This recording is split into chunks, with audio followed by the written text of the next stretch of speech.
Hola, bienvenidos a este 24 de diciembre que supuestamente se trabajaba, pero por lo que me percato a mi alrededor aquí en el barrio reina un silencio sepulcral y parece que muchas empresas dieron libre a la gente, lo cual está bien.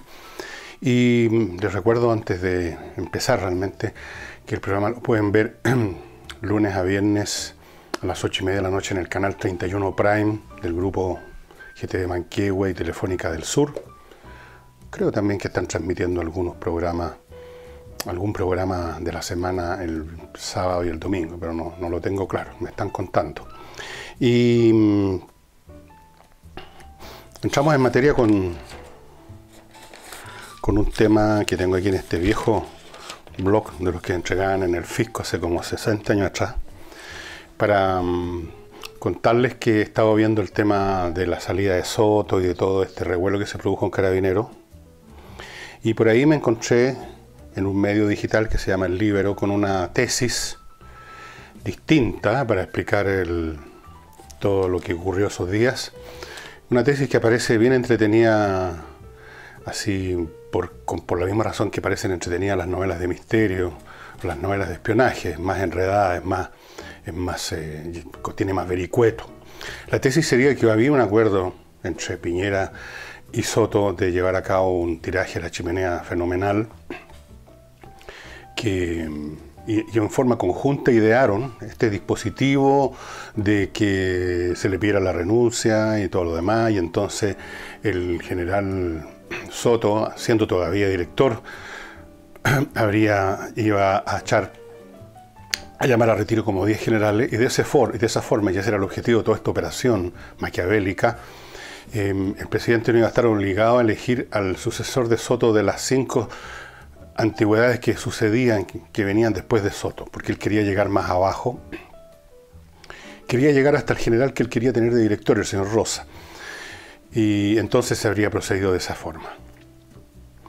La tesis es entretenida, tiene esos elementos de intriga, de película de espionaje, de la Guerra Fría, pero a mí no me parece muy verosímil, y no me parece muy verosímil por una razón general y por una razón particular.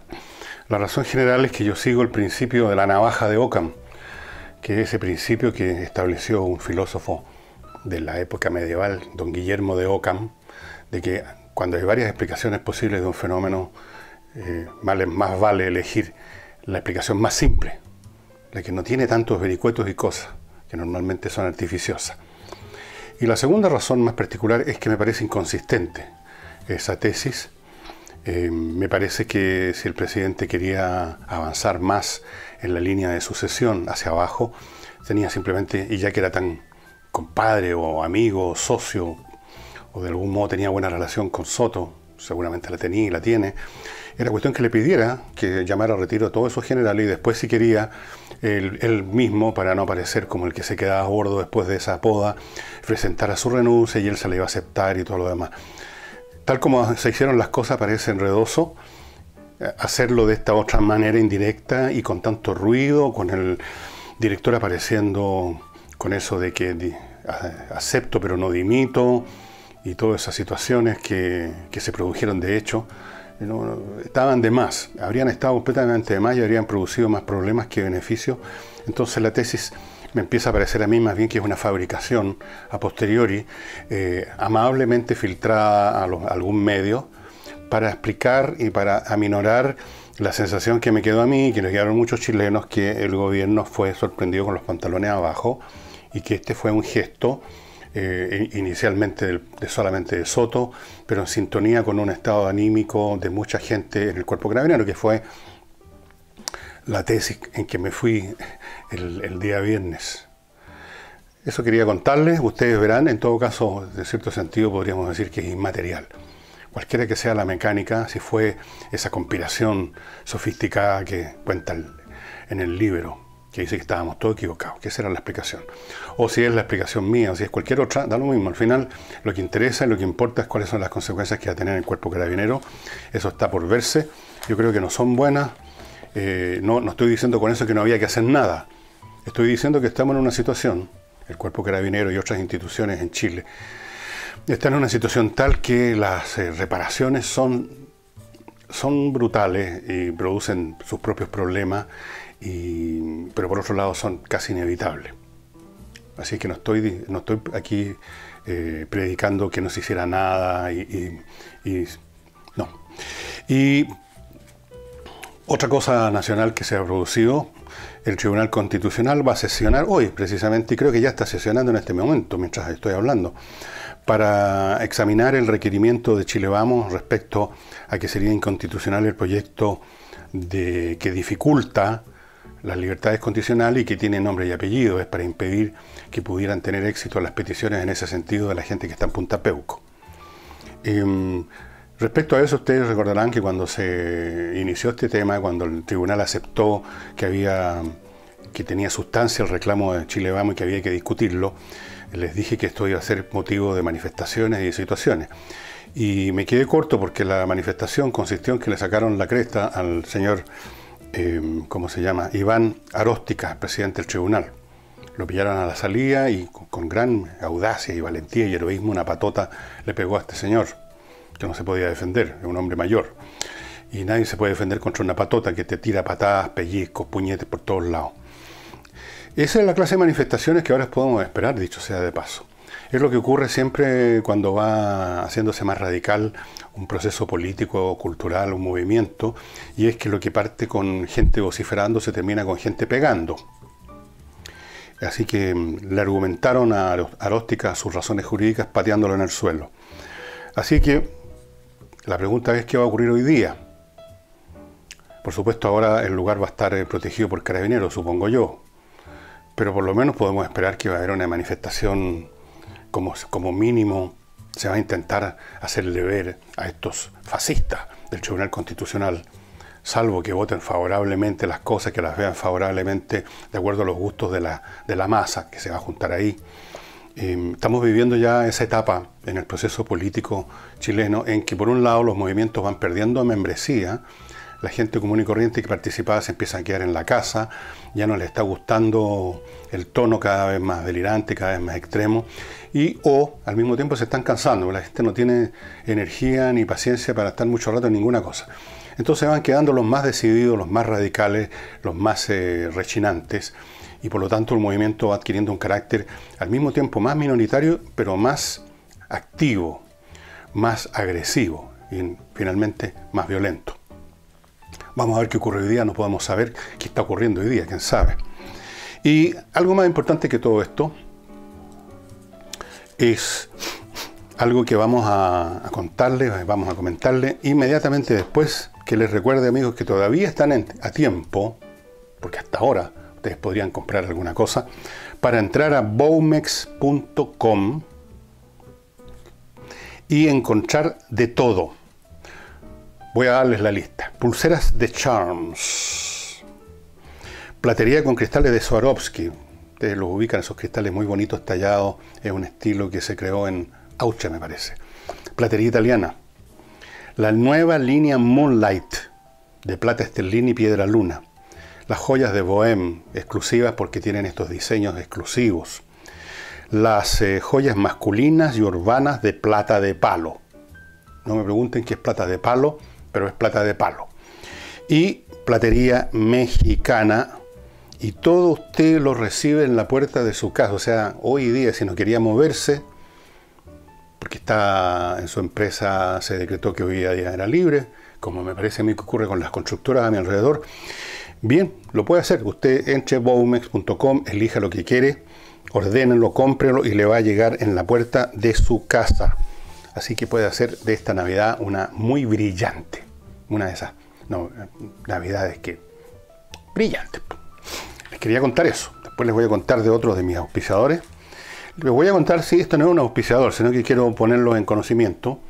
Me llegó un libro, es una novela de entretenida, una de estas novelas históricas que han vuelto a estar de moda. Estuvieron de moda en los años 50, me acuerdo, Mika Baltari, Vicky Baum, y ahora están de moda otra vez las novelas históricas, y esta transcurre, como ustedes pueden ver por la portada, en otro contexto histórico y físico. La novela se llama El Señor de la Montaña, de Joseph von Hammer-Purgstall, y lo interesante es que está traducido por una chilena, Carolina González. Yo estuve examinando su traducción y es buena, porque se nota la fluidez del texto original. Eso, muchas traducciones andan a los tropezones. Está muy buena y es bueno saber que hay buenas traductoras y traductores en Chile. Yo me considero un excelente traductor, dicho sea de paso, hasta que llega un verdadero alguien que realmente habla o escribe, etcétera, el idioma original desde que es guagua, y me demuestra que estoy absolutamente equivocado. Pero en fin, vamos ahora a la situación que les decía. Los líderes mapuches, un montón de líderes mapuches, no meramente la CAM, eso es lo interesante, anuncian una movilización de 48 horas a partir de los próximos días para promover lo que ellos llaman la desmilitarización de la zona. Es decir, que se retire literalmente la fuerza pública que está para cautelar la paz de la zona. No estoy hablando del carabinero que dirige el tránsito. Que se retire la fuerza pública de esa zona, que a mi juicio es lo mismo a pedir que el Estado se rinda. Porque un Estado que no tiene fuerza pública en un territorio no existe. No existe el Estado simplemente porque hay un aparato administrativo. Un aparato administrativo que no tiene el aval expreso o tácito de la fuerza pública para que las cosas se hagan, suponiendo que alguien se resista a cumplir, por ejemplo, un dictamen de la justicia. Y en la justicia dice: usted tiene que pagar esto, y usted diga las pinzas, no pago nada. Bueno, la justicia en última instancia tiene el recurso de la fuerza pública. Y así en todo orden de cosas. O si usted ordena una demolición y resulta que los tipos que tenían que irse están ahí y se resisten, va a llegar la fuerza pública. Sin fuerza pública el Estado desaparece. Y el aparato administrativo que queda se transforma en una pantomima nomás, en una apariencia, en un decorado teatral, una cosa que no tiene sustancia detrás. Entonces están pidiendo piden una sesión especial de la Cámara de Diputados para tratar el tema mapuche, responsabilizan a Chadwick y a Piñera de la muerte de Catrillanca, y en medio de todo este discurso del señor que hizo estas peticiones a nombre de esta asamblea de líderes mapuches, hizo una serie de consideraciones como que, y aquí leo textual, la comunidad, dice, está desarmada pero no vive en paz.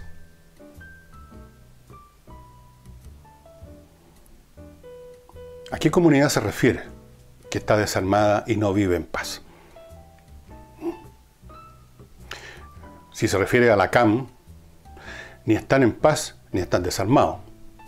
Si se refiere al pueblo mapuche en general que vive ahí, está desarmado efectivamente, pero no vive en paz, porque está en medio de la trifulca que organizan todos los días la CAM, y tampoco viven en paz porque los presionan para que participen, para que los apoyen, y si no son traidores y les pueden quemar su casa. Así que tampoco viven en paz el pueblo mapuche que vive ahí en esa zona. ¿Y para qué hablamos del resto de la comunidad que ellos no consideran como adversarios, a los huincas que llaman, a los chilenos que no son de origen mapuche o que no hacen énfasis en esa herencia? Todos tenemos alguna herencia en alguna parte, pero hay algunos que no hacemos énfasis en que somos hijos o nietos o bisnietos de alguien que viene de otro país, de otro estado, de otra etnia. A alguna gente no nos interesa eso, a algunos les interesa mucho y arman mucho cuento con eso y viven en función de su etnia, de su grupo y de su colectividad. Pero la mayoría de los chilenos no. Ellos tampoco viven en paz y desde luego no están desarmados, eso sí. Entonces, es una frase que no tiene mucha sustancia. Habría que ser un poco más específico. Aquí hay una narrativa surrealista.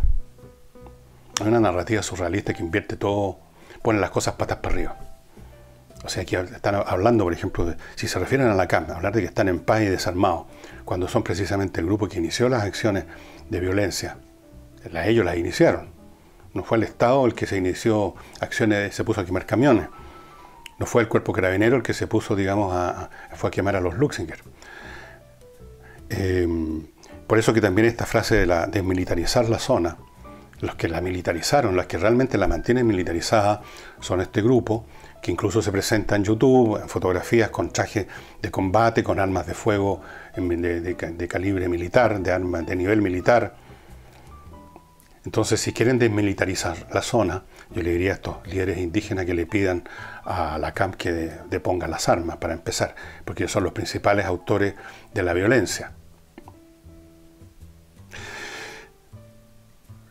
Dice ahora, terminando esto, que la movilización de estas 48 tiene como objeto, y esto es lo interesante, materializar la desmilitarización, por supuesto, recuperación territorial, o sea, se supone que hay un territorio de ellos, de ahora, no de hace 400, 500 años, que era de ellos, que se los quitaron, lo tienen que recuperar, y avanzar hacia la libre determinación del pueblo mapuche, o sea, la generación de un Estado mapuche.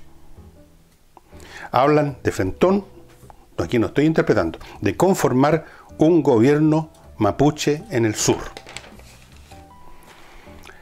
Dejando de lado estas contradicciones y estas frases, digamos, que para mí no tienen sustancia lógica, como esto de la desmilitarización pedida al Estado cuando es la CAM la que la militarizó, lo que obligó a ir allá a la policía y a hacer todos estos despliegues que finalmente son bastante paralíticos en lo general, salvo por episodios aislados como el de Castrillanca, pero en general la policía está ya no buscando a los hechores de los hechos, sino que tratando de defender tales y cuales propiedades agrícolas. Más allá de eso, de esas inconsistencias lógicas, el hecho que interesa y que importa es que notoriamente el movimiento, llamémoslo así por el momento, escaló de la mera subversión y acción armada local a un nivel político superior, nacional, y donde está involucrado supuestamente un grupo mayor, líderes mapuche, no meramente la CAM. Y que de frentón piden un gobierno, o sea, dicen que quieren un gobierno autónomo mapuche en el sur y recuperar su territorio, es decir, quieren un Estado. Es decir, se está en una situación política diferente. Ya va a ser difícil localizar esto, contenerlo dentro del concepto de un grupo llamado CAM, que tiene la pretensión de formar un Estado mapuche y que para esos efectos emprende una serie de acciones de violencia.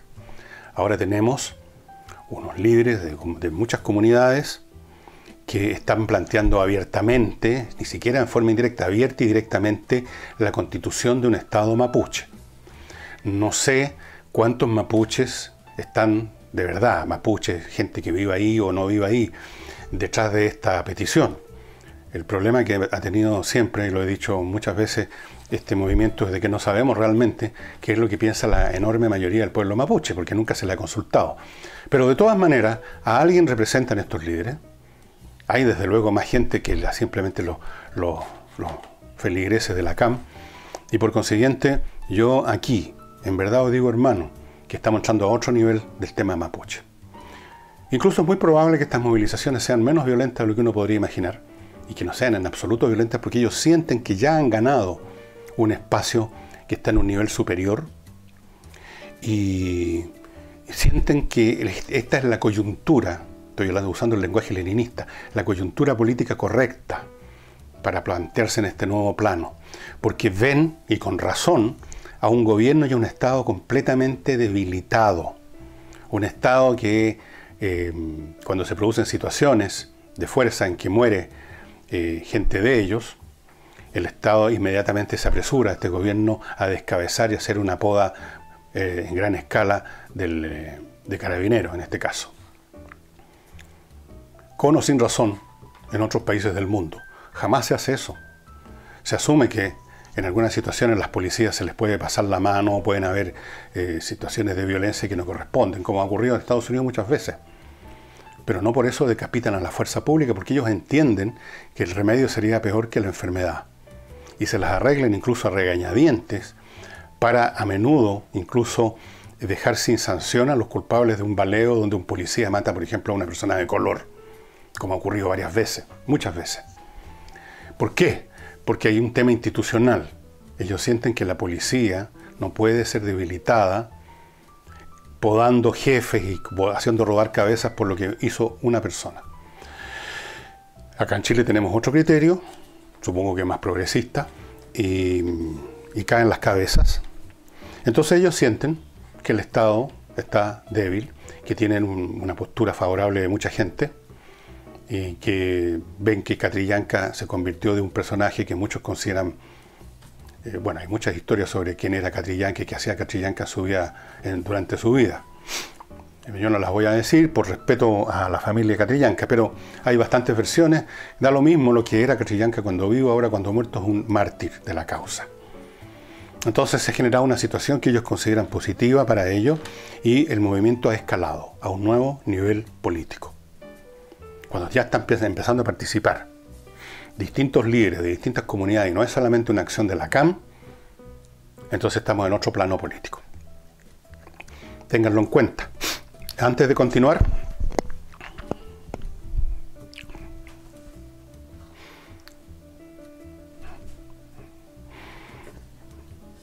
todavía están a tiempo, amigos míos, de encargar, si es que les queda,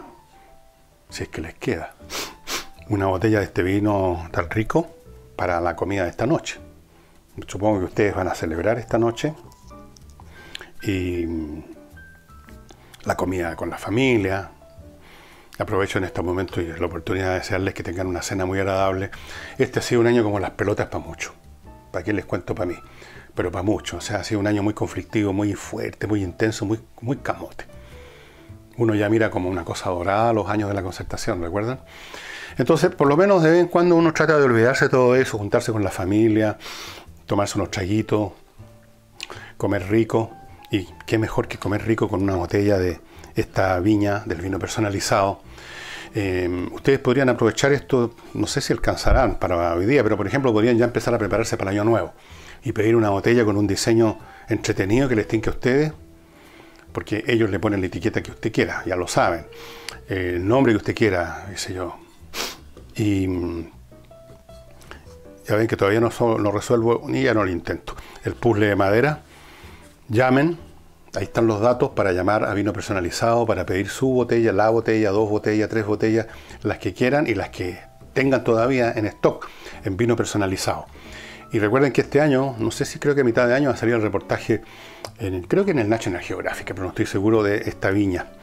Así es que Vino Personalizado, estimados amigos, para tener una comida, si no de Pascua, ya no alcanzan quizás, pero vayan preparándose para el año nuevo y ahí sí que hay tiempo suficiente. Sí, este es el Edox. Ya les hablaremos más del Edox en otro día.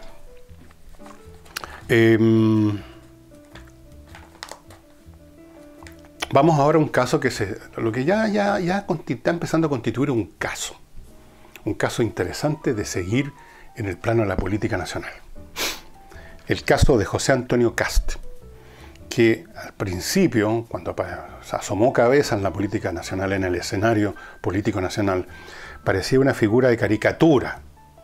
El facho, el derechista, el reaccionario, con postura extrema. Le dieron una camotera a unos estos cobardones que actúan en patota en una universidad. Era un personaje como salido de una película de esas películas americanas tan estúpidas sobre la Segunda Guerra Mundial. Era un personaje así que no parecía que fuera a tener mucho futuro político.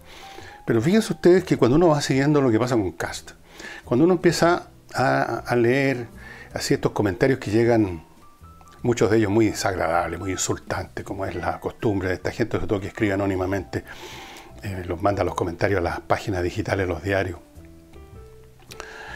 Si uno descuenta eso, que es siempre el mismo grupito de desconformados cerebrales, uno descubre que este hombre está tomando más y más apoyo y está tomando más y más peso, se está haciendo más y más referente, para bien o para mal. Y el punto y el último hecho que demuestra eso es que Evópolis, este movimiento, esta clase de movimientos que ya examiné hace unos días atrás, estos movimientos que nacen en el seno de las derechas que ya no creen en sí mismas y que empiezan a coquetear con el progresismo y que empiezan a ponerse una camiseta roja y que empiezan a guiñarle ojo a la izquierda y que se empiezan a poner liberal. Evópolis. lo emplazó.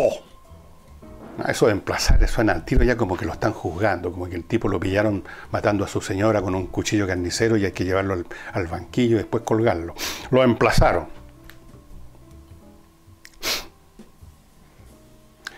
Kast me recuerda, es una figura que tiene algunos elementos, no digo que sea igual, tienen carreras distintas, tienen temperamentos distintos, tienen países distintos, todo lo demás, pero me recuerda desde el punto de vista de la antropología política, llamémoslo así, a Bolsonaro. Bolsonaro, recuerdan ustedes, se convirtió en el monstruo de la izquierda brasilera y chilena y nacional, internacional, el fascista reaccionario. Pero la gente en Brasil lo eligió, fíjense ustedes, no tanto por amor a Bolsonaro como por odio o desprecio o fastidio con el Partido de los Trabajadores, que el Partido de los Ladrones. Un poco así como lo que pasa en Venezuela. Maduro no tiene realmente un gobierno formado por un partido o una doctrina. Él simplemente es el líder de una banda de ladrones y de criminales. Entonces dijeron, Kast será un tipo un poco rústico, un poco bruto, un poco extremo, un poco anticuado, un poco reaccionario incluso, pero por lo menos nos garantice que no vuelven estos tipos, los del Partido de los Trabajadores, a ponerle ruedas al país y llevárselo para la casa. Y yo creo que hay gente, no digo que sea la mayoría del país ni mucho menos, estoy diciendo que ha crecido Kast en el alma de mucha gente que está en esa postura parecida a la del votante, del ciudadano brasilero, que ven en Kast, debido a sus posturas comparadas con la izquierda extremas, conservadoras, etc., ven un dique de contención de la onda predominante y que es dominante y que incluso va a tener en algunos aspectos fuerza de ley si es aprobado este voto de la Comisión de Derechos Humanos en el sentido del negacionismo, de que uno no puede decir un montón de cosas respecto al gobierno de la dictadura militar, porque entonces uno está negando los crímenes de lesa humanidad y uno va a pagar eso con cárcel. Me llegó un mail de un señor chileno que vive en Estados Unidos, que ha escrito algunos libros sobre el proceso político chileno, donde, como muchos historiadores, analiza el origen histórico de los procesos que llevaron a la hecatombe del 73, y tiene miedo de volver a Chile porque dice, bueno, no va a faltar alguien que interprete eso como negacionismo. Bueno, hay mucha gente y cada vez más gente. Me llegan también mails de gente que me cuentan, yo soy de izquierda, yo he sido de una familia de izquierda, mi papá es de izquierda, mi mamá es de izquierda, en la mesa discutimos, pero francamente esto es imposible. Y alguien me dijo una cosa re interesante, un estudiante me dijo, yo soy de izquierda y no es que me haya yo trasladado en ese proceso que usted contó, me decía, este traslado, este deslizamiento invisible hacia la derecha de mucha gente, incluso gente que viene de la izquierda, no es que me haya pasado eso, dice. Lo que yo siento es que la izquierda se ha deslizado tanto hacia la izquierda que me han dejado solo en mi postura que yo considero racional. Bueno, hay mucha gente así, que así como votaron por Piñera por temor a qué iba a pasar con Alejandro Guillé y su movimiento de transformaciones profundas, el día de mañana, en 3 años más, van a decir qué va a pasar con no sé quién van a parar en la izquierda de candidato. Francamente no se me ocurre. Algún niñito del Frente Amplio, supongo que van a ponerlo por la novedad, así como alguna vez pusieron a la señora alta comisionada de los derechos humanos, que no tenía ninguna razón de ser para ser candidata a la presidencia, salvo la sonrisa, la pusieron por miedo a perder las elecciones, y ese fue el cálculo que hicieron, y le fue bien.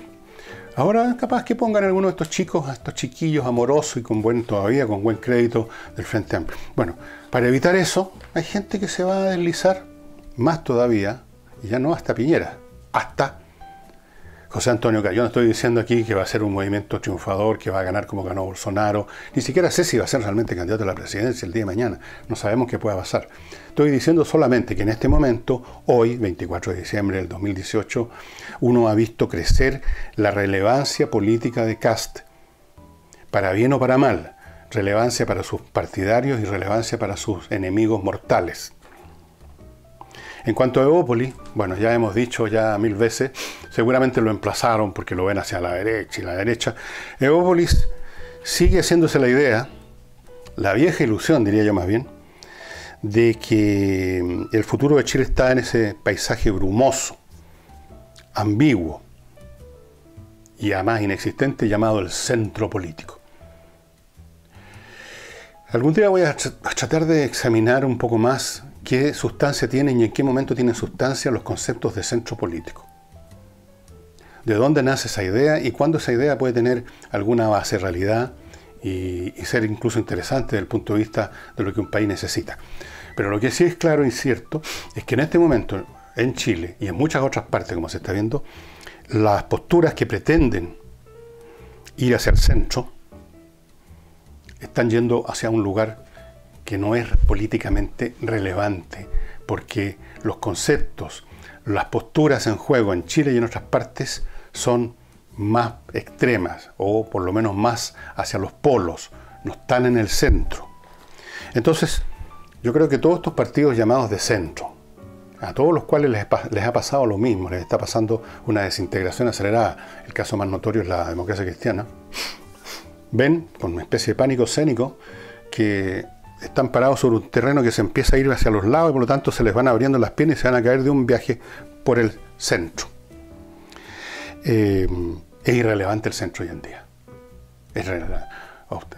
No es que a mí me guste, pero en este momento, y sobre todo en unos años más, en 2 o 3 años más, cuando llegue la próxima presidencial, uno va a tener que estar en una postura o en otra, o va a estar con las nuevas transformaciones profundas, o más o menos profunda, o casi profunda, que nos ofrezca la izquierda, con el nombre que sea que se pongan, cooperativa de izquierda, sociedad limitada, transformaciones profundas, S.A., nueva, pero recontra nueva izquierda, neoizquierda, progresismo, leninismo, progresismo al gusto de los consumidores, con algún personajito jovencito del Frente Amplio. Y por otro lado, va a haber que elegir a alguien que ofrezca un dique de contención a todas esas payasadas que ya sabemos en qué terminan. Es cuestión, aquí esto no es un tema de opinable, lo que pasa es que uno leyó el libro equivocado. Aquí se trata de mirar lo que pasa alrededor con los países que han seguido esas líneas, comillas, progresistas. Venezuela. Entre paréntesis, estuve escuchando, porque yo soy de repente masoquista por ustedes, ¿eh? Entonces de repente me mamo algunas cosas inmamables, como un discurso que hizo el señor Maduro ante un montón de gente que está como esas figuras que aparecen en el layout de los monos animados, ¿eh? Están así fijos, el dibujo está fijo. Y mientras hablaba del imperialismo, el imperialismo que nos ataca. Pero cuando mencionó, miren qué interesante, lo dice todo, cuando Maduro dijo, pero sí hay que reconocer que pese al imperialismo, que el imperialismo es el principal problema, el imperialismo. Pero dijo, pero a pesar de eso hay que reconocer también que tenemos un enemigo interno que es la corrupción. Y ahí estalló la gente en vítores. Ahí les tocaron algo que le interesa a los venezolanos, que sienten como real, la corrupción. ¿Y la corrupción de quién? No va a ser la corrupción de los que no tienen con qué corromperse porque no tienen ni siquiera alimentos o remedios. La corrupción del propio Maduro y su gobierno, pues, si eso es lo más divertido. Bueno,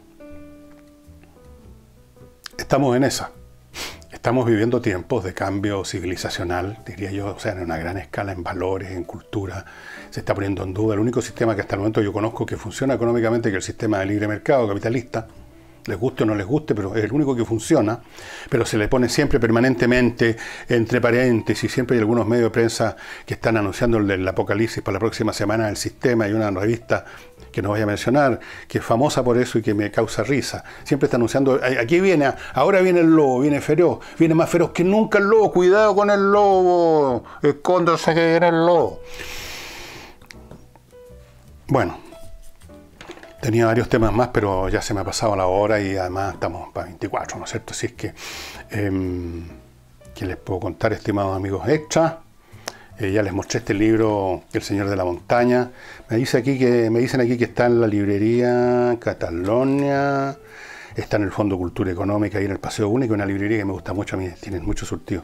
Está en las librerías de Ediciones Nueva Altamira, qué sé yo, LOM Ediciones, bueno, y aquí están las direcciones, pero usted las puede ver en la internet, ¿no es cierto? Así es que apoyemos el libro entretenido, por lo que yo lo ojé, no lo leí entero, ¿eh? Si tuviera que leer cada cosa que me llega entera, no tendría tiempo ni para ir al baño, pero por lo que vi está bien escrita, o sea, está bien traducida. Y,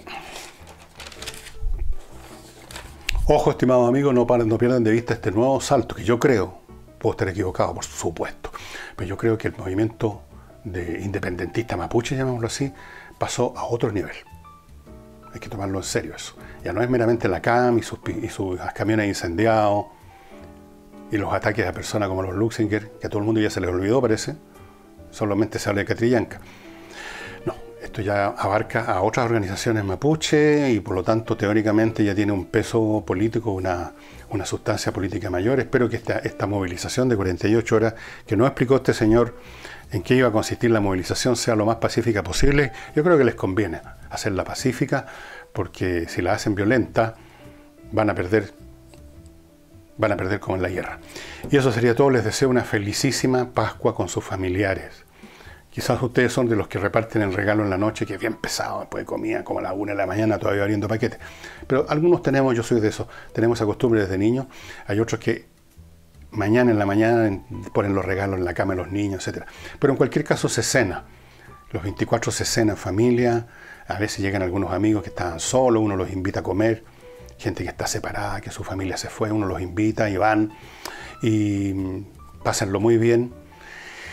Y nos veremos, no mañana, que es fiesta, sino el miércoles. El miércoles seguimos viendo qué pasó con las 48 horas y qué pasó en la reunión que está en este momento teniendo el Tribunal Constitucional sobre el tema que ya conversamos al principio. Felices Pascua, estimados amigos, amigas.